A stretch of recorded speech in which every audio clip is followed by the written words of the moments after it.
एक मैंने एक छोटा सा मॉडल बनाया कि कैसा हाउ द पायलट रन कैसा होना चाहिए। आप लोग कल डिफरेंटली देखेंगे इंडिया का मनीष जी का जो इंडिया का सबसे लार्जेस्ट पैडी प्लांट है वो देखेंगे। तो मैंने एक छोटा सा पिक्चर बनाया समझने के लिए कि बायोमास वहाँ से फीड हो रहा है।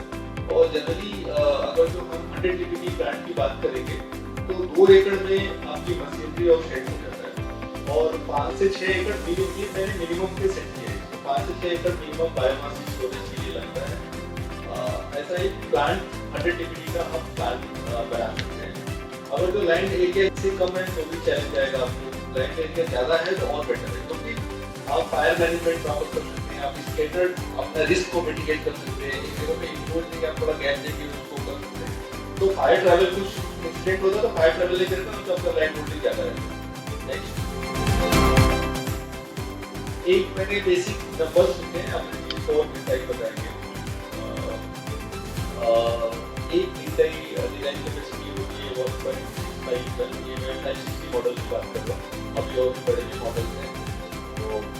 तो 4 मशीन के हिसाब से 106 टन को डिजाइन हुए 100 टन के करीब ऑपरेट होगा। डेली 20 घंटे ऑपरेशन कर सकते हैं।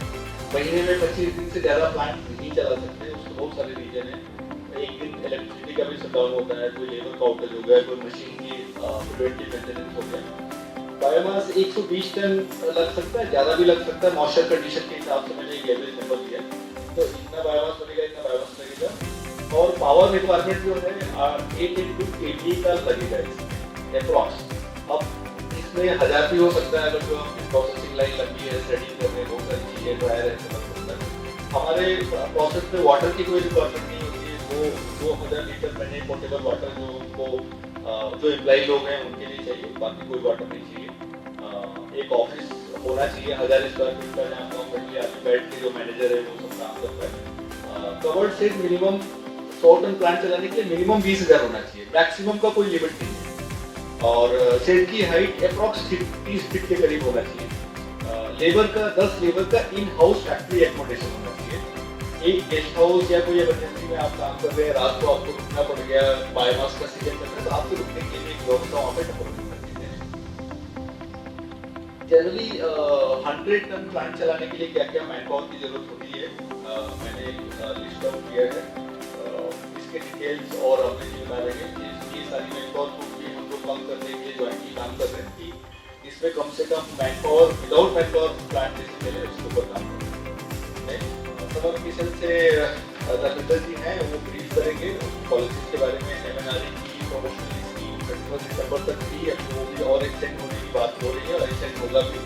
NTPC ऑलरेडी को फायर कर रहा है, स्टेट ड्रिवन IPPs भी बहुत सारे को फायर कर रहे हैं। और क्रॉप रेसिड्यू मैनेजमेंट के बहुत सारी स्कीम्स हैं। आप 2 करोड़ का मशीनरी लेते हैं तो उसके ऊपर गवर्नमेंट की तरफ से सब्सिडी है। कोई भी फार्म मशीनरी लेते हैं, स्टेट एक भी बिल लेते हैं तो 50% आपको वहाँ पे सब्सिडी है। लॉटरी सिस्टम है बट मोस्टली लोगों को मिला है जिन्होंने अप्लाई किया है। एक पैलेट प्लांट बनाने के लिए बेसिक रिक्वायरमेंट क्या क्या होनी चाहिए।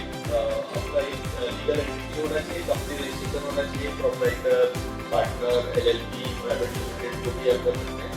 लैंड ओनरशिप होना चाहिए, नहीं है तो लीज होना चाहिए, मिनिमम 11 ईयर्स का लीज होना चाहिए। DTR फाइनेंशियल होने चाहिए, consent to establish, consent to operate, pollution के अप्रोच होने चाहिए, ग्राम पंचायत से NOC होना चाहिए, ST कनेक्शन होना चाहिए, बैंक लोन डॉक्यूमेंटेशन का एक प्रोसेस होता है वो होना चाहिए। ये बेसिक नीड है, इसमें और भी चीजें ऐड हो सकती है।